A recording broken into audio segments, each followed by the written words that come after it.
Hello नमस्कार, good evening मेरे शेर उत्कर्ष परिवार में आप सभी का दिल खोलकर स्वागत है। तो कल हमने इसी समय करंट अफेयर्स की क्लास आपकी ली थी और शायद आप में से कुछ लोग उस क्लास के अंदर भी होंगे। तो उसी कल वाली क्लास में मतलब मैंने 1 घंटे के आसपास क्लास ली होगी आपकी, केवल 58 मिनट क्लास ली थी मैंने आपकी। उस 58 मिनट की क्लास के अंदर से ही आज बिहार के अंदर बीपीएससी का एग्जाम हुआ और उस एग्जाम के अंदर उसी 58 मिनट क्लास से 5 सवाल जो है वो जो के थे आपके पूछ लिए गए एग्जाम के अंदर ना। और मैंने सुबह भी कहा था कि फुल पत्ती वाली क्लास है, 30-40 क्वेश्चन प्लस में रहने वाले हो आप जो एग्जाम देकर आए, यकीन मानना 50 से कम क्वेश्चन अकेले उस क्लास से नहीं आए होंगे। और कल सुबह मैं उसका सबूत आपको देने वाला हूं, मतलब फोटो कॉपी सवाल की आपको वहां पर मिल रही होगी ना। देखिए मैं तो कल वाली क्लास का दिखा रहा हूं आपको, जो मैंने कल एक करंट अफेयर्स वाली क्लास कराई थी, 100 क्वेश्चन कराए थे मैं आपको, उन 100 में से 5 तो भाई साहब मतलब बीपीएससी पे तो ऐसे आरोप लगा रहे हैं आप, पेपर लीक तो यहां से उड़ाएगा, ठीक है रसगुल्ला ना। मतलब यहां से देखिए आप, मैंने टेलीग्राम पे भी डाला था, पहले इन्हीं की बात करते हैं, आप इनका आंसर दे पाते हो नहीं आप पाते जो आपका एग्जाम में सवाल पूछा गया, ठीक है। एक सवाल आपके एग्जाम में पूछा गया आज, ये कल के टॉप 100 सवाल के सवाल बता रहा हूं, कल जो टॉप 100 कराए थे मैंने, टॉप 100 जो कराए थे उसी में से 5 सवाल जो है वो आज बीपीएससी के एग्जाम में सवाल पूछे गए ना। पहला पूछा गया आई हैव द स्ट्रीट है ना, आई हैव द स्ट्रीट जो है यह है पुस्तक किसकी है, ठीक है। ये सवाल आया आज बीपीएससी एग्जाम में। ब्रिक्स 2024 जो है इसकी अध्यक्षता किसने की है, ठीक है। ये सवाल आया एक जो आपके अमन सहरावत है, अमन सहरावत जो है, अमन सहरावत का कौन सी कैटेगरी में भाग लिया ना, कौन सी कैटेगरी में भाग लिया है, यह क्वेश्चन पूछा गया आज जो है, अमन सहरावत कौन सी कैटेगरी के अंदर जो है वो भाग लिया है, ये क्वेश्चन आया एग्जाम में। इसके अलावा एक क्वेश्चन है फ्रेंच ओपन 2024 जीता किसने ना, मेल में विनर कौन था, मेल में पुरुष में विनर कौन था, ये क्वेश्चन भी आज पूछा गया एग्जाम में। इसके अलावा पांचवा क्वेश्चन जो आपके एग्जाम में पूछा गया आज जो है नंबर 5 जो क्वेश्चन है जो एग्जाम में पूछा गया है वो नंबर 5 क्वेश्चन कौन सा है, आप आंसर छापते जाओ, मैं नंबर 5वां क्वेश्चन ढूंढ रहा हूं जो है नंबर 5वां क्वेश्चन कौन सा है। ब्रिक्स सम्मेलन हो ही गया, पेरिस आपके हो ही गया, हाँ भारत का पहला साहित्य शहर, भारत का पहला साहित्य शहर जो है ये क्वेश्चन है। तो आप बताओ, ये 5 तो मैंने कल ही आपको करवाई, यस या नो, ये 5 तो मैंने कल ही आपको करवाए, ठीक है। मतलब 5 तो कल ही आपको करवाए थे, बाकी 29 सवाल 100% करंट अफेयर्स जो है वो आपकी क्लास आई, 29 सवाल 100% करंट अफेयर्स वो आपकी क्लास आई है। बाकी 20-22 सवाल जो है वो आपका जो हमने उस क्लास में साथ में स्टैटिक पोर्शन पढ़ाया हुआ है उसमें से है, मतलब 50 के आसपास सवाल जो है वो आपका सिंगल क्लास से है बस, है ना। और मैंने मॉर्निंग में कहा था आपसे, मैं अभी आपसे यही बात कर रहा हूं, बस जमकर कर लो, पढ़ लो, जम करना। ये गौरव एक्सप्रेस बैच ढंग से पढ़ लो। कल परसों मैंने सवाल पढ़ाया था कि कौन सा ऐसा राष्ट्रपति है जो राष्ट्रपति से पहले लोकसभा के स्पीकर रहे थे। ये सवाल मैंने इसी क्लास में, इसी आपका जो गौरव बैच उसमें पढ़ाया हुआ है, इसी गौरव एक्सप्रेस बैच में आपके कि लोकसभा स्पीकर रहने वाले राष्ट्रपति कौन है ना। और मैंने आपको वहां पर उनकी पूरी कहानी भी सुनाई थी, नीलमा संजीव रेड्डी कौन सी है, नीलमा संजीव रेड्डी की कहानी सुनाई थी। और मैंने कहा था पहली बार में चुनाव हार गए बीवी गिरी में आपके, और फिर दोबारा निर्विरोध चुनाव जीते थे, इंदिरा गांधी ने मन की आवाज पे चुनाव हरवाया था इनको ना, याद है आपको। तो ये मैंने आपको इसी क्लास में 2-4 दिन पहले कराया। आज सवाल आपके एग्जाम में पूछा गया बीपीएससी के अंदर, ये सवाल आज पूछा गया ना। तो बस तुम तो ध्यान लगा के पढ़ लो ना, जितना कह रहे हैं एक बार उतना कर लो, यकीन मानना कि जम के आपको पढ़ाया जा रहा है, आपको जम के पढ़ना है बस, ठीक है। चलिएगा, तो ये सवाल थे जो मैंने आपको बता दिया, आज मुझे याद आ गया एकदम से। तो स्पेशल एपिसोड है आज, हम जो है वो सवाल पढ़ाने वाले हैं आपको जो हमने अभी तक सीरीज में आपके नहीं काउंट किए, ठीक है। जैसे कि विटामिन का सवाल है वो काउंट नहीं किया ना, भारत के पड़ोसी देश का सवाल है वो हमने काउंट नहीं करा, ठीक है। ऐसे जो सवाल काउंट नहीं किए वो सवाल आपको 30 सवाल में आज कराऊंगा, 30 ही कल कराने वाला हूं, ठीक है। चलिए देखिए, स्पेशल एपिसोड है जो रह गया उसको यहाँ पर हम जो है वो यहाँ पर जोड़ रहे हैं ना। देखिए मोनालाव ज्वालामुखी एक कहां पर मिलता है, ये सवाल रह गया तो मैंने यहाँ पर आपके लिए ले दिया ना।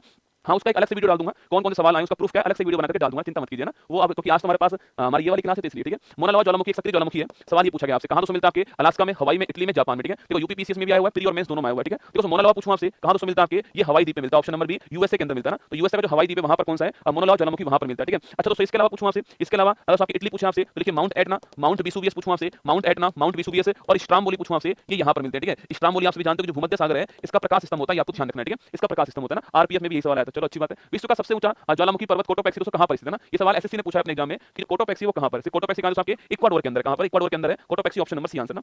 कोटोपैक्सी कहां पर इक्वाडोर के अंदर है, ऑप्शन नंबर सी। हां, आर्टिकल वाले सवाल भी सीधा कॉपी आए थे ना, सारे सवाल वही आप देखना पेपर जो है आपको Ecuador option number C answer, Cotopaxi यहां पर सुना। यहीं पर एक चिम्बर जो मिलता है ना, यहीं पर आपके एक चिम्बर जो ज्वालामुखी जो है यह भी मिलता है, आपको ध्यान रखना है, ठीक है। चिम्बर जो भी दोस्तों यहीं पर मिलता है, ठीक है। फिलीपींस पूछूं आपसे दोस्तों कनला ओन ज्वालामुखी है ना, अभी कुछ दिनों पहले विस्फोट इसमें हुआ है, कनला ओन ज्वालामुखी, ठीक है। तो आपके माउंट ताल पूछूं आपसे, ये भी कहां पर आपके, तो माउंट ताल भी आपके फिलीपींस के अंदर, आपको ध्यान रखना है, ठीक है। तो चिम्बर जो और कोटोपैक्सी कहां पर, इक्वाडोर के अंदर, ऑप्शन नंबर सी इसका ठीक आंसर, ठीक है। निम्नलिखित में से कौन सा राज्य बांग्लादेश के साथ सीमा साझा नहीं करता दोस्तों ना, जो बांग्लादेश है उसके साथ बाउंड्री जो है कौन सा देश नहीं बनाता है, ठीक है। अरे याद करो दोस्तों, आपके बांग्लादेश पूछूं आपसे, इसके साथ जो बाउंड्री आपके, इसके साथ जो बाउंड्री बनाने वाले देश हैं वो कौन, इसके साथ बाउंड्री बनाने वाले स्टेट पूछूं आपसे तो वो कौन से आपके, देखिए यहाँ पर आपके सामने ये भारत का मैप आपको पता होना चाहिए, ठीक है। इतना तो कम से कम आपको याद होना चाहिए, यहाँ पर आपका बांग्लादेश है, ठीक है। तो यहाँ पूछूं आपसे, यहाँ आपका पश्चिम बंगाल, ठीक है। तो यहाँ पूछूं आपसे, यहाँ तो मेघालय, ठीक है। यहाँ पूछूं आपसे, यहाँ आपका असम हो गया, ठीक है। यहाँ पूछूं आपसे त्रिपुरा हो गया और यहाँ पर आपके मिजोरम हो गया, ठीक है। तो कौन कौन सी बाउंड्री है, तो पश्चिम बंगाल की बाउंड्री है, असम की बाउंड्री है, इसके अलावा मेघालय की बाउंड्री है, इसके अलावा त्रिपुरा की बाउंड्री है और मिजोरम की बाउंड्री है। तो इन 5 की बाउंड्री, ठीक है। तो मेघालय की बाउंड्री है, मणिपुर की नहीं है, त्रिपुरा की है, मिजोरम की है, तो ऑप्शन नंबर 20 का आंसर होगा, ठीक है। सवाल अगर आपसे ये पूछे दोस्तों, यहाँ पर सवाल पूछा आपसे कि तीनों ओर से कौन घिरा हुआ है, तीनों ओर से घिरा हुआ कौन आपकी त्रिपुरा, ठीक है। सवाल तो पूछूं आपसे कि बांग्लादेश और त्रिपुरा जो है इनके बीच जो बाउंड्री है वो कौन सी जीरो लाइन है ना, जीरो लाइन के बीच में शून्य रेखा है, ये सवाल भी आपसे पूछता है, ठीक है। जीरो लाइन किसके बीच में, तो बांग्लादेश त्रिपुरा के बीच में जीरो लाइन है, ये भी आपको यहाँ पर ध्यान रखना है, ठीक है। दबदबा था, है और रहेगा, ठीक है। हाँ,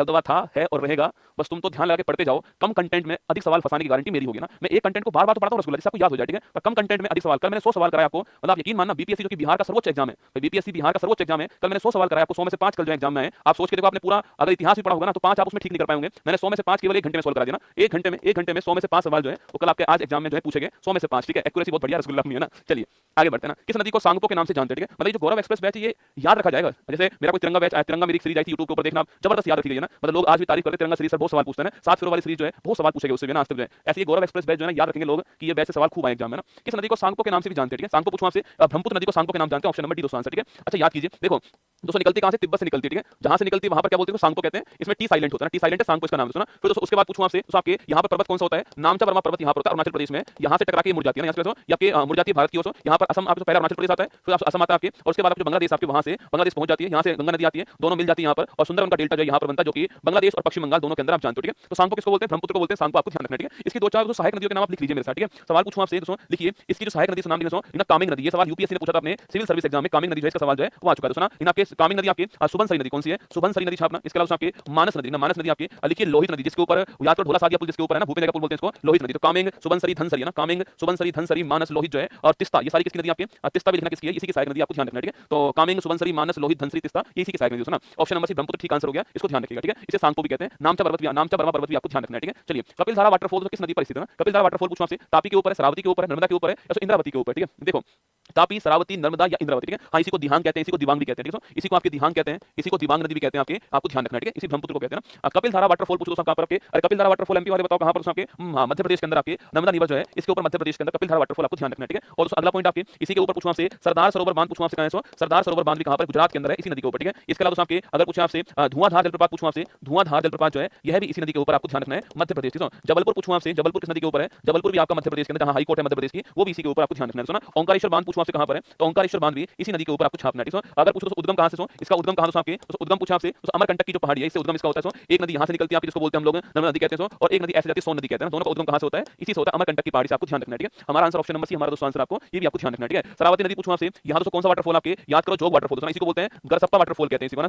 जोग वाटरफॉल, गरसप्पा वाटरफॉल आपके कर्नाटक के अंदर आपको छापना है, शरावती नदी के ऊपर। सवाल बार-बार पूछता, ध्यान रखिएगा दोस्तों ना। जोग वाटरफॉल, गरसप्पा वाटरफॉल आपको कर्नाटक में ध्यान रखना है, ठीक है। तो तापी पूछूं आपसे, अरे बताओ तापी दोस्तों, अच्छा दोस्तों इंद्रावती पूछूं आपसे, ये कहां दोस्तों आपके, अरे इंद्रावती दोस्तों आपके, अच्छा इंद्रावती राष्ट्रीय उद्यान तो जानते हो कहां पर है, इंद्रावती राष्ट्रीय उद्यान पूछूं आपसे, ये कहां दोस्तों आपके, अरे छत्तीसगढ़, याद करो बेटा दोस्तों आपके, अरे याद करो मैंने आपसे कहा दोस्तों आपके एक नदी आपके, एक नदी ऐसे बहती है आपके, इसे कहते हैं गोदावरी, क्या बोलते हैं, गोदावरी कहते हैं इसको। और आपके नासिक के दोस्तों पास आपके त्र्यंबकम की पहाड़ी जो है नासिक के पास, यहां से निकलती है, ठीक है। और फिर मैंने आपसे कहा था कि दोस्तों इसमें दोस्तों आपके दोस्तों यहां से एक नदी मिलती है आकर के, इसको बोलते हैं इंद्रावती नदी कहते हैं इसको, जो कि छत्तीसगढ़ जो है हमारी वहां से निकलती है, ये आपको छापना है, ठीक है। तो इंद्रावती किसकी सहायक नदी आपकी, छत्तीसगढ़ जो है इसी की सहायक नदी है। और छत्तीसगढ़ राष्ट्रीय उद्यान कहां पर आपके, छत्तीसगढ़ राष्ट्रीय उद्यान जो है, सॉरी इंद्रावती राष्ट्रीय उद्यान कहां पर, छत्तीसगढ़ के अंदर, आपको ध्यान रखना है, ठीक है। चलिएगा तो हमारा आंसर ऑप्शन नंबर सी का, ऑप्शन नंबर सी हमारा ठीक आंसर है ना। सही मिलान को और सही दिए गए कूट को पहचानना, ठीक है। हड़प्पा सभ्यता का सवाल भी हमारा रह गया था, इसलिए मैंने यहां पर सवाल को ले लिया ना। देखिए बीपीएससी पेपर लीक दोस्तों बात करें तो अभी आप जानते हो कि आपके आयोग के अध्यक्ष भी सामने आए और उन्होंने कहा है कि जो वो सेंटर था आपके, उस सेंटर की जांच की जा रही है, और आप यकीन मानना कि अगर जो कुछ भी होने वाला है वो सेंटर के लिए होने वाला है, ठीक है। बाकी कहीं से और कोई खबर नहीं आई है, इसलिए जो कुछ वो करने वाले बीपीएससी वाले वो उसी सेंटर के लिए करने वाले हैं। इसलिए बाकी जितने भी और स्टूडेंट हैं वो केवल इस बात में दिमाग लगाओ कि आप कितने ठीक हुए, अगर पेपर अच्छा हुआ है तो फिर मेंस की तैयारी में लग जाओ आप लोग जो है, इस बात का ध्यान रखना है, ठीक है। चलिए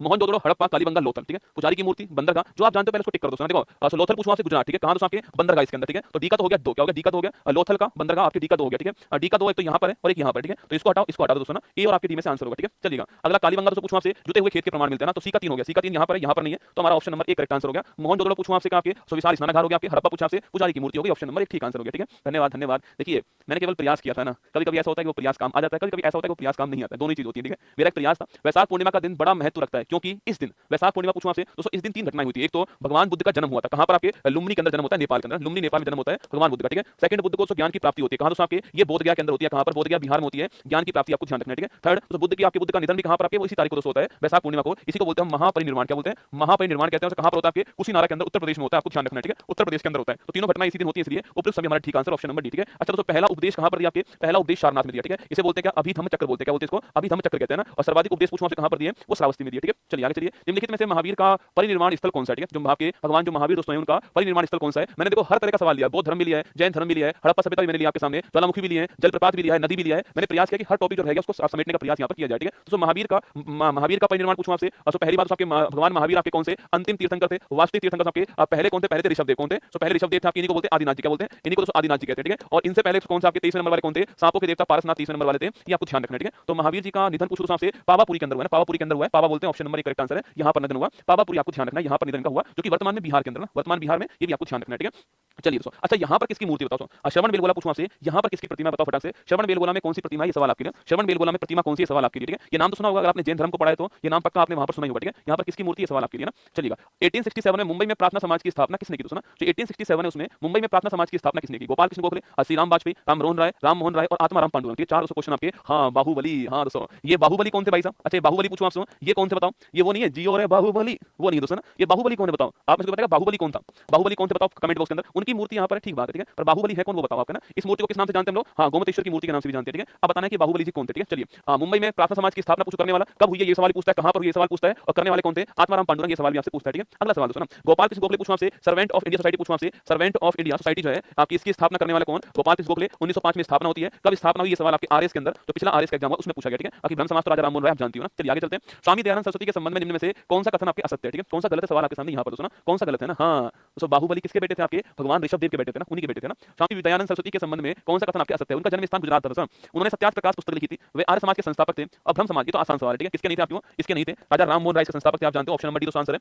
बाकी आप जानते हो कि अगर पूछूं आपसे, वेदों की ओर लौटो कहने वाले कौन थे, यही थे आपके। शुद्धि आंदोलन शुरू करने वाले कौन थे, यही थे। घर वापसी आंदोलन शुरू करने वाले यही थे। ये आपको ध्यान रखना है, ठीक है। इंपीरियल बैंक की स्थापना कब होती है, ठीक है। तो ये सवाल भी रह गया था ना, ये बैंकिंग वाला सवाल रह गया था। इंपीरियल बैंक की स्थापना कब होती है, तो याद करो, तीन बैंक थी ना, तीन बैंक थी। बैंक ऑफ बॉम्बे ना, बैंक ऑफ बॉम्बे थी, एक बैंक ऑफ मद्रास थी, एक बैंक ऑफ आपके कोलकाता। तीन बैंक थे ना, bank of Bombay, bank of Madras और बैंक ऑफ कोलकाता। तीन दोस्तों बैंक थे आपके। इन तीनों बैंक को आपस में मिलाया गया, ठीक है। 1921 की बात है, और मिलाने के बाद में क्या बना दी गई आपकी? इंपीरियल बैंक की स्थापना की गई ना। तो इंपीरियल बैंक किन बैंकों के मिलने से बनती है? बॉम्बे, मद्रास और कोलकाता। आपको ध्यान रखना है, कब बनती है? 1921 के अंदर बनती है, ठीक है। और यही दोस्तों बैंक जो है ना, यही बैंक भविष्य में किसमें कन्वर्ट हो जाती है? आपके state bank of India convert होती है 1 जुलाई 1955 को स्टेट बैंक ऑफ बन जाती है। तो 1921 के अंदर ऑप्शन नंबर डी, ये नहीं होगा इसका आंसर ना। इंपीरियल बैंक पूछा तो ऑप्शन नंबर डी आंसर होगा, ठीक है। भारतीय प्रतिभूति और विनियमन board, security exchange board of India की स्थापना वर्ष 1988 में एक गैर संवैधानिक निकाय के रूप में होती है। मतलब कि सीधा इसकी स्थापना होती है, कोई इसके लिए अधिनियम नहीं आता है, ठीक है। इसके बाद में इसे किस वर्ष में संवैधानिक निकाय जो है इसके रूप में स्थापित किया गया, ठीक है। तो एक घोटाला हुआ था ना, आपने मूवी भी देखी होगी रसगुल्ला। अरे याद करो तो आपने मूवी देखी तो आपके स्कैम 1992 फिल्म देखी आपने, स्कैम 1992 दोस्तों आपके। अरे भाई हर्षद मेहता घोटाला सुना, हर्षद मेहता घोटाला जो है ये होता है दोस्तों, ये भाई साहब आपके security exchange board of India दोस्तों इसी को बेचने चले जाते हैं ना। मतलब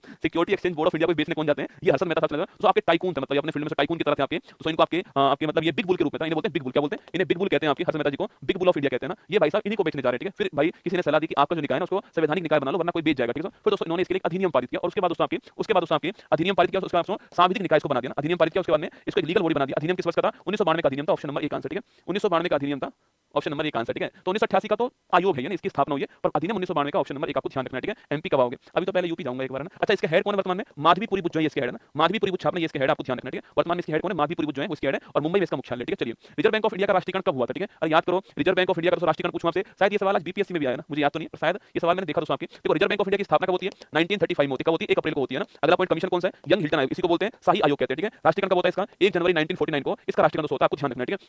अच्छा, इसके बाद पूछूं आपसे 1969 पूछूं आपसे, यहाँ पर 14 बैंक का राष्ट्रीयकरण होता है, ठीक है। ये सवाल खूब पूछता है, ठीक है। और 1980 पूछूं आपसे, यहाँ पर 6 बैंक का राष्ट्रीयकरण होता है, ठीक है। ये दोनों पॉइंट भी आपको ध्यान रखना है ना। 1969 में और 1980 के अंदर यहाँ 14 बैंक है, यहाँ 6 बैंक, आपको ध्यान रखना है, ठीक है। तो आरबीआई का ऑप्शन नंबर बी आंसर हो गया 1 जनवरी 1949, ठीक है। आगे देखिएगा, निम्नलिखित में से किस संविधान संशोधन अधिनियम के द्वारा प्रस्तावना में अमेंडमेंट हुआ? भाई साहब पेपर के सवाल देखो आप, 1 2 3 4 5 6 7 8 9 10 11 पेपरों में सवाल आया था ना। ये 11 तो मुझे दिख रहे हैं रसगुल्ला, 11 तो मुझे दिख रहे हैं। इसके अलावा बीपीएससी में भी आया होगा, स्टेट पीसीएस में भी आया होगा, यूपीएससी ने पूछा होगा कभी-कभी आपके, और स्टेट वनडे एग्जाम में भी आया होगा दोस्तों आपके। मतलब बहुत सारे जो है सवाल आपके पूछे गए होंगे, ठीक है। तीसरा संविधान संशोधन 40वां, 42वां और चौथा, 4 दोस्तों ऑप्शन है। बाकी आप जान सकते हो। प्रस्तावना पूछूं आपसे, संविधान की आत्मा ना, प्रस्तावना संविधान की दोस्तों आत्मा, कमाल का संयोग देखिए, उस कमाल का संयोग देखिए कि आज तारीख भी कौन सी है? 13 दिसंबर 1946, ठीक है। जिस तारीख को संविधान के अंदर प्रस्तावना पेश होती है वो तारीख आज है 13 दिसंबर 1946, इस तारीख को प्रस्तावना पेश होती है। और आप जानते हो कि 22 जनवरी 1947 को इस प्रस्तावना को स्वीकार किया गया उद्देश्य प्रस्ताव के रूप में ना। संविधान का उद्देश्य क्या है वो यहाँ पर लिखा हुआ है, हम भारत के लोग, we the people of India, हम भारत के लोग भारत को संपूर्ण प्रभु संपन्न समाजवाद, पंथ निर्देश, लोकतांत्रिक गणराज्य बनाने के लिए। तो ये सारी बातें प्रस्तावना के अंदर लिखी हुई है, ठीक है। देखिए, क्या दोस्तों इसके अंदर अमेंडमेंट कर सकते हैं? तो पहले आपके तो पहले ये तय हुआ था नहीं कर सकते, क्यों भाई? क्योंकि संविधान का अंग नहीं है, ये पहले तय हुआ, ठीक है। फिर दोस्तों एक केस हुआ केशवानंद भारती केस हुआ ना, केशवानंद भारती केस हुआ 1973, 24 अप्रैल की तारीख समझो, और इस तारीख को केस होता है। इसमें तय होता है कि भाई हाँ अमेंडमेंट कर सकते हैं, ये संविधान का भाग है, ये तय हो गया, ठीक है। और दोस्तों यहीं पर आपके 42वां संविधान संशोधन होता है। उसके बाद में 1976 में होता है, इसी को मिनी कॉन्स्टिट्यूशन कहते हैं। इसके बाद संविधान में समाजवाद वर्ड जोड़ा गया, इसके अलावा पंथ निरपेक्षता वर्ड जोड़ा गया, और इसके अलावा आपके अखंडता वर्ड जोड़ा गया। ये 3 आपके अमेंडमेंट इसमें किए गए, ठीक है। तो लिखिएगा ऑप्शन नंबर सी आंसर हो गया 42वां दोस्तों, ऑप्शन नंबर सी आंसर, ठीक है।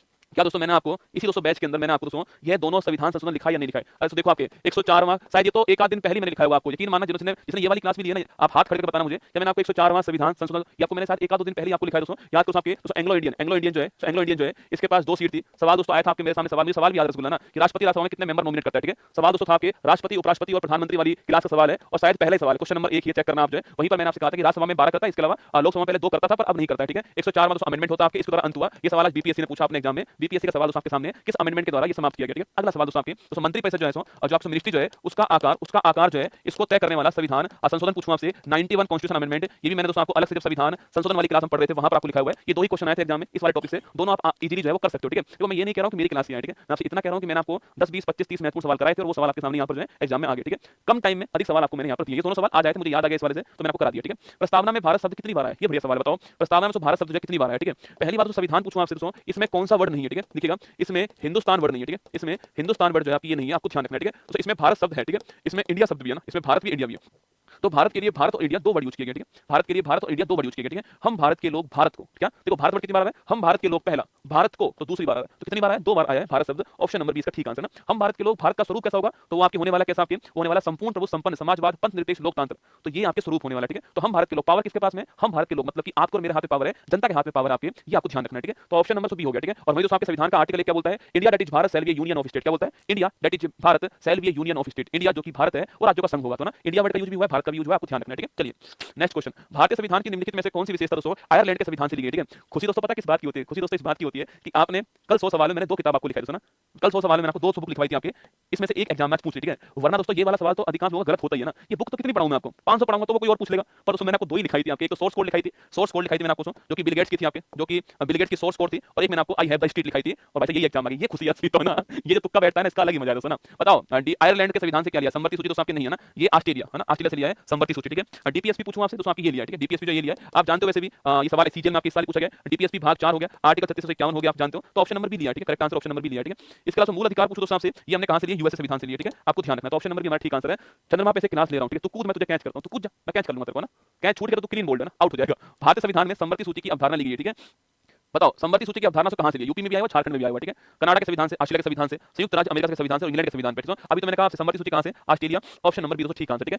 अगर सवाल पूछो दोस्तों आपसे एकल नागरिकता पूछा आपसे कहां से लिया आपके, वो यहां से लिया, ठीक है। पार्लियामेंट्री सिस्टम कहां से लिया, यहां से लिया ना। प्रधानमंत्री पोस्ट कहां से लिया, यहीं से लिया, ठीक है। कैबिनेट पोस्ट कहां से लिया आपकी, यहीं से लिया ना, इंग्लैंड से, ठीक है। भारत के संविधान की छठी अनुसूची में निम्नलिखित में से कौन सा राज्य शामिल नहीं है, ये सवाल तो बहुत बार आता है ना, हर बार लगभग सवाल पूछता है आपसे, छठी अनुसूची में आपके कौन शामिल नहीं है, ठीक है। आप ये ट्रिक भी याद करते हो, ATMM, ठीक है। तो असम, त्रिपुरा, आपके असम, त्रिपुरा, मिजोरम और आपके कौन सा हो गया, असम, त्रिपुरा, तो आपके हाँ अब आएगा रसगुल्ला तो समझ आना, कौन सा राज्य शामिल है, अच्छा ये पूछा है यार, कौन सा राज्य शामिल है ये पूछा है दोस्तों, मेरा दिमाग खराब हो गया। मैंने कहा अरुणाचल प्रदेश भी नहीं है, मणिपुर भी नहीं है, हो क्या रहा है भाई साहब, है ना। तो असम, त्रिपुरा, मेघालय, मिजोरम, चार राज्य हैं, तो मिजोरम है ना, option number C answer Mizoram है, ठीक है। ऑप्शन नंबर सी आंसर ना। भारतीय संविधान के किस भाग में कल्याणकारी राज्य का विचार, ठीक है। अरे पब्लिक वेलफेयर स्टेट पूछो कहां पर आपके, पब्लिक वेलफेयर स्टेट पूछा आपसे, ये आर्टिकल नंबर 38 में डीपीएसपी में लिखा हुआ है, ठीक है। ये महत्वपूर्ण सवाल है ना, महत्वपूर्ण सवाल है। पब्लिक वेलफेयर स्टेट कहां पर लिखा हुआ है, आर्टिकल नंबर 38 में, डीपीएसपी दोस्तों यहां पर लिखा हुआ है, ठीक है। तो डीपीएसपी में लिखा हुआ है, ऑप्शन नंबर एक आंसर है। आर्टिकल नंबर 38 में लिखा हुआ है ना। आगे निम्नलिखित में से कौन सा सिख संविधान से निकाय, ठीक है। ये निकाय वाले सवाल भी आपके लिए रह गए थे ना, तो मैंने यहां पर शामिल कर दिया, जो आपके आयोग और निकाय ना, देखो अनुसूची रह गई थी जो मैंने यहां पर ले ली, ठीक है। तो निकाय रह गए थे, मैंने आपकी यहां पर ले ली, ठीक है। इसके अलावा दोस्तों आपके हमारा जो साइंस का विटामिन है, केमिकल नेम है, वो भी यहां पर सवाल लिया मैंने ना। भारत के पड़ोसी देश का सवाल भी मैंने यहाँ पर लिया है ना। देखो कौन सा एक संविधान से निकाय नहीं है, ठीक है। इलेक्शन कमीशन मतलब जिसका जिक्र संविधान के अंदर नहीं, जिसका जिक्र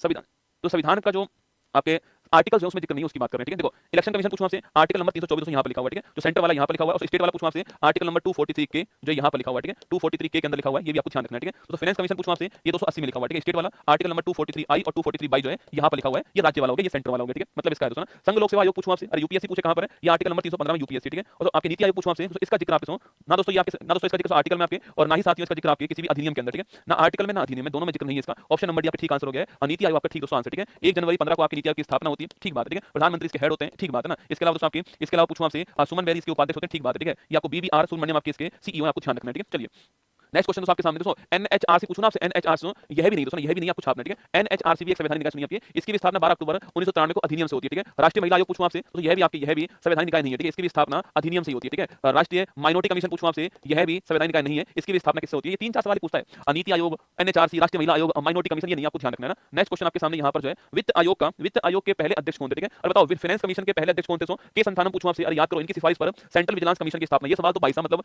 फेवरेट सवालों में से है पॉलिटिका कि सेंट्रल विजिलेंस कमीशन या फिर केंद्रीय सतर्कता आयोग जो है उसकी स्थापना किस कमेटी की सिफारिश पर होती है, संथानम कमेटी, आपको ध्यान रखना है, ठीक है। अगला केसी नियोगी पूछूं आपसे ना, ऑप्शन नंबर सी आंसर है। फाइनेंस कमीशन के पहले हेड ये था आपके, और 16 में फाइनेंस कमीशन पूछूं आपसे लेटेस्ट हेड कौन है, अरविंद पनघड़िया, आपको नोट करना ये है लेटेस्ट के हेड, आपको ध्यान रखना कौन है, अरविंद पनघड़िया ना, ये आपको ध्यान रखना, ठीक है। और 15वें के कौन था आपके, एनके सिंह ना, अब 16वां बन चुका है बेटा, अब 16वां बन चुका है, ठीक है।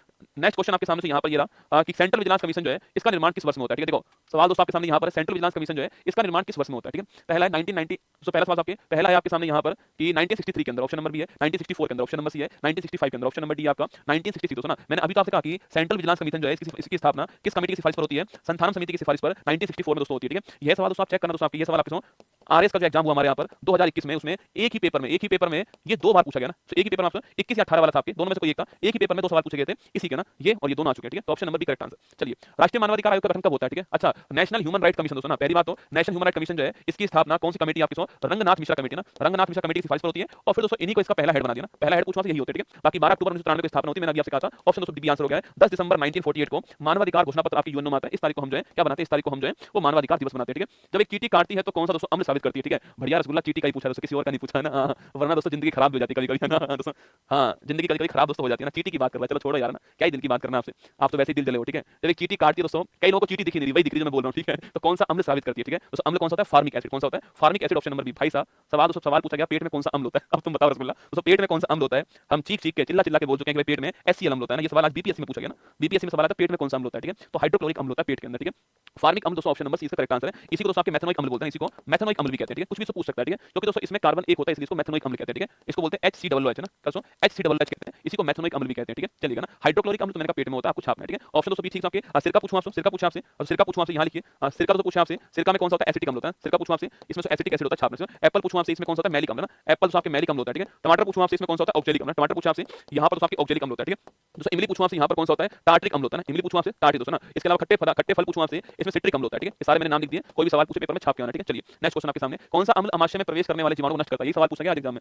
हाँ, अगर दोस्तों बीपीएससी का एग्जाम आज ना होकर कल हुआ होता ना, तो ये भी सवाल कॉपी हो जाता सीधा ना, ठीक है ना। यही सवाल आया, कौन सा अमाशय में मिलता है, हाइड्रोक्लोरिक अम्ल, ऑप्शन नंबर बी आंसर, ठीक है। एचसीएल कहते हैं ना, एचसीएल कहते हैं इसको, हाइड्रोक्लोरिक इसको अम्ल कहते हैं, ठीक है। चलिए नेक्स्ट क्वेश्चन आपके सामने, पौधे की कोशिका भित्ति किससे बनी होती है, ठीक है। बताओ पौधे की जो कोशिका भित्ति दोस्तों किससे बनी होती है, सीपीओ का सवाल आपके सामने यहाँ पर है। अरे पौधे की कोशिका भित्ति सेल वॉल, ठीक है। पहली बात सेल वॉल जो है वो केवल दोस्तों केवल आपके प्लांट में मिलती है, ठीक है, केवल प्लांट में मिलती है, एनिमल में सेल वॉल नहीं मिलती है ना, एनिमल के अंदर आपके सेल वॉल नहीं मिलती है, ठीक है। सेल मेम्ब्रेन पूछूं आपसे, इसमें दोनों में मिलती है ना, सेल मेम्ब्रेन पूछूं आपसे, ये प्लांट में मिलती है, एनिमल दोनों में मिलती है, ठीक है, ध्यान रखना है ना, दोनों के अंदर है, नोट करना, ठीक है। लेकिन सेल वॉल केवल आपके प्लांट में मिलती है। प्लांट में किसकी बनी होती है, आपके सेलुलोज की बनी होती है ना, सेलुलोज की बनी होती है प्लांट में दोस्तों ना। वहीं आपके कवक पूछूं, फंगस पूछा आपसे, यहाँ पर काइटिन की बनी होती है ना, कवक में काइटिन होता है, ये आपको ध्यान रखना है, ठीक है। प्लांट में सेलुलोज होता है, option number A correct answer है, इसका ठीक आंसर दोस्तों ऑप्शन नंबर सेलुलोज हो गया, ठीक है। तो ग्लूकोज पूछूं आपसे, फॉर्मूला क्या है, C6H12O6 फॉर्मूला है, इसी को हम बोलते हैं ब्लड शुगर बोलते हैं ना। आपके खून में जो शुगर है वो कौन सी है, वो ग्लूकोज, आपको ध्यान रखना है, ठीक है। और इसी की मात्रा बढ़ने पे ब्लड आपके मधुमेह रोग होता है, ठीक है, इंसुलिन इसी को आपके रोकता है, ठीक है। फ्रक्टोज पूछूं आपसे, इसी को फ्रूट शुगर बोलते हैं, इसी को फ्रूट शुगर कहते हैं, फ्रक्टोज को आपको ध्यान रखना है, ठीक है। और सुक्रोज पूछूं आपसे, अरे सुक्रोज पूछा आपसे, याद करो सुक्रोज को क्या बोलते हैं, तो बताओ सुक्रोज पूछूं आपसे, गर्लफ्रेंड पे शक नहीं करना, क्या बात कर रहे हो गुरुजी, हां ठीक बात कर रहे हैं ना, गर्लफ्रेंड पे शक नहीं करना, ठीक है, गर्लफ्रेंड पे शक नहीं करना, आपको ध्यान रखना है, ठीक है। तो शक पूछूं आपसे, शक फॉर सुक्रोज है ना, शक for sucrose, G for glucose, F for fructose है ना। तो सुक्रोज किससे बनता है, ग्लूकोज प्लस फ्रक्टोज से बनता है, इसी को टेबल शुगर बोलते हैं, ठीक है। जो चीनी आप यूज करते हो ना खाने में, चाय में डालने में, जो चीनी आप यूज करते हो, चीनी कौन सी होती है, वो यही होती है ना, टेबल शुगर बोलते हैं इसको, टेबल शुगर, ठीक है। तो ग्लूकोज प्लस फ्रक्टोज आपके सुक्रोज हो गया ना, तो गर्लफ्रेंड पे शक नहीं करना, ठीक है, G प्लस F बराबर सुक्रोज हो गया, ठीक है, ध्यान रखिएगा ना।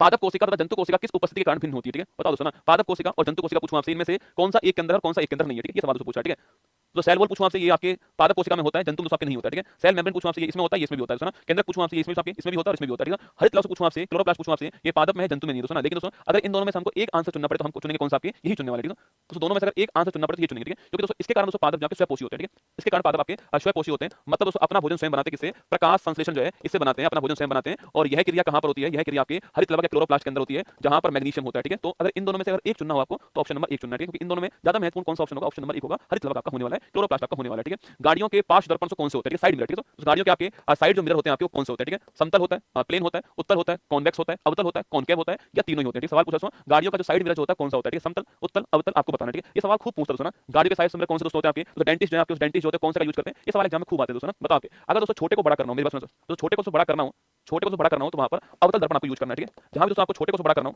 आपके कान में कुछ गिर गया उसको चेक करना हो, ये यूज करेंगे, ठीक है। दोस्तों आपके दांत में कुछ फंस गया हो वो चेक करना हो तो ये यूज करेंगे, ठीक है। दोस्तों आपके दांत में, कान में, ईएनटी वाले डॉक्टर जो होते हैं ना, आपके ईयर नोज, आपके गला थ्रोट वाले डॉक्टर होते हैं आपके, वो यही करते हैं ना, कौन सा आपके अवतल दर्पण यूज करते हैं, ठीक है।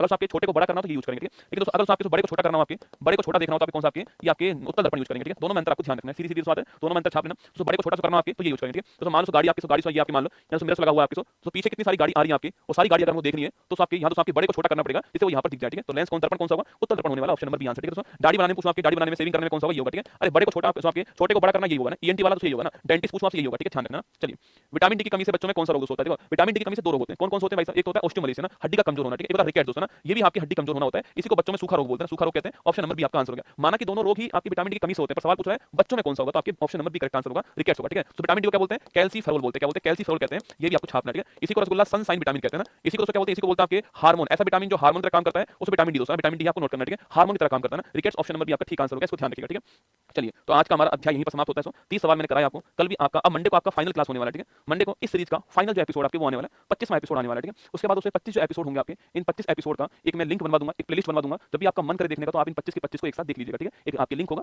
इसको आप ले लीजिएगा, मैं 25 एपिसोड होने पे बनवा दूंगा, वहां पर आप उनको देख लीजिएगा, ठीक है। अगला पॉइंट दोस्तों ना, ये 25 एपिसोड मैंने आपको पढ़ा दिए, लगातार पढ़ाए, बिना किसी छुट्टी के पढ़ाए, ठीक है। ये तो आप मानते हो ना कि मैंने 25 एपिसोड पढ़ाए लगातार बिना किसी छुट्टी के मैंने आपको पढ़ाया, ठीक है। जैसे हम एक बैच के अंदर पढ़ाते हैं उसी टाइम पर डेली 8 बजे आता हूं आपके सामने, वही 40 45 50 मिनट क्लास आपके लिए होती है। सारे सवाल बहुत अच्छे सवाल, जो महत्वपूर्ण सवाल आपके पूछे गए सवाल है वही लेकर आता हूं। जो टॉपिक लिखवाया है उसी टॉपिक के सवाल आपके सामने यहां पर होते हैं, ये तो आप मानते हो ना। तो बस इन 25 को आप ढंग से देख लेना दोस्तों ना। मेरी कुछ सीरीज को अपने दिमाग में सेट कर लो दोस्तों ना। तिरंगा सीरीज मैं आज भी आपसे कह रहा हूं, YouTube पे तिरंगा सीरीज डालना। मेरी कुछ क्लास साइंस की, साइंस की कुछ क्लास आएंगी, साइंस का कोई भी आप एग्जाम देना, सवाल यहां से बाहर नहीं जाता है, चेक करना दोस्तों अपना। इसके अलावा 7 फेरों वाली सीरीज, ठीक है। तो एक इसके अलावा आपके एक वंदे मातरम सीरीज और चेक करना YouTube पे, जो नए उनको बता रहा हूं ये सीरीज है ना। और एक आपकी ये हो गई कौन सी, गौरव एक्सप्रेस जो सीरीज है, ये आपके मैंने लॉन्च करी है। इन 4 को जरूर आप देखना, ठीक है। मेरे कहने पर देखना चारों को, एक भी सवाल मत छोड़ना, चारों का बहुत फायदा आपको एग्जाम में होने वाला है, ठीक है। बाकी तो मैं आपको फिर मिलूंगा कल सुबह 6:30 बजे मुलाकात आपसे होने वाली है। वहीं पर आपको 40-50 जो स्क्रीनशॉट मेरे पास में जितने मुझे मिल पाए दोस्तों, ब्रह्मास्त्र बैच की बात नहीं कर रहा हूं, यकीन मानना जो ब्रह्मास्त्र 2.0 ब्रह्मास्त्र बैच का होगा, कम से कम आपके 100 सवाल आप वो जो है पक्का मान के चलना, आपके 150 में से इतने कम से कम करके आएगा, ठीक है। बीपीएससी में इतने में से इतने करके आएगा, पक्की बात है। जो ब्रह्मास्त्र या ब्रह्मास्त्र बैच का होगा ना, मैं सुबह आपको जो स्क्रीनशॉट दिखाऊंगा सारे के सारे, वो YouTube की जो क्लास है उनकी दिखाऊंगा, ठीक है। उन्हीं के दिखाने वाला हूं कल सुबह स्क्रीनशॉट है ना। बाकी खूब मेहनत करो आप लोग जो इस 25 के बाद एक बहुत तगड़ा दिमाग में आइडिया है, पता नहीं सेट बैठेगा नहीं बैठेगा, पता नहीं आप सपोर्ट करोगे नहीं करोगे, मुझे नहीं पता है। एक तो आपकी दोस्तों 21 तारीख को, एक तो आपकी 21 तारीख को जो मैंने कहा था ना आपसे कि आर्टिकल A to Z, मतलब कि सारे आर्टिकल है ना, सारे के सारे जो आर्टिकल हैं, article A to Z class आपकी आने वाली है 21 दिसंबर को ना। 21 दिसंबर को आर्टिकल वाली क्लास आने वाली A to Z ना, मतलब सारे के सारे आर्टिकल इसमें आपको मिलेंगे, चेक करना आप ना। 21 तारीख को शाम को 8 बजे क्लास आएगी A to Z नाम से आने वाली, ठीक है। ये सूचना आपकी ना 21 तारीख को सभी आर्टिकल संविधान, कोई भी आर्टिकल नहीं छूटने वाला, सारे के सारे पढ़ा दूंगा आपको इसी के अंदर। आर्टिकल 1 में क्या लिख रहा है, 2 में क्या लिख रहा है, 19 1 ए में क्या, 19 1 बी में क्या, 19 बी 3 में क्या, ऐसे लिख लूंगा, ठीक है। तो सारे मैं आपको पढ़ा दूंगा यहाँ पर आर्टिकल जो है। जैसे कभी आपको केवल आर्टिकल पढ़ने हो ना, खाली बैठो आर्टिकल पढ़ने, तो वहां से पढ़ लीजिएगा अपना। ये 21 तारीख को शाम को 8 बजे क्लास आएगी, ये सूचना मेरी तरफ से आपके लिए, ठीक है।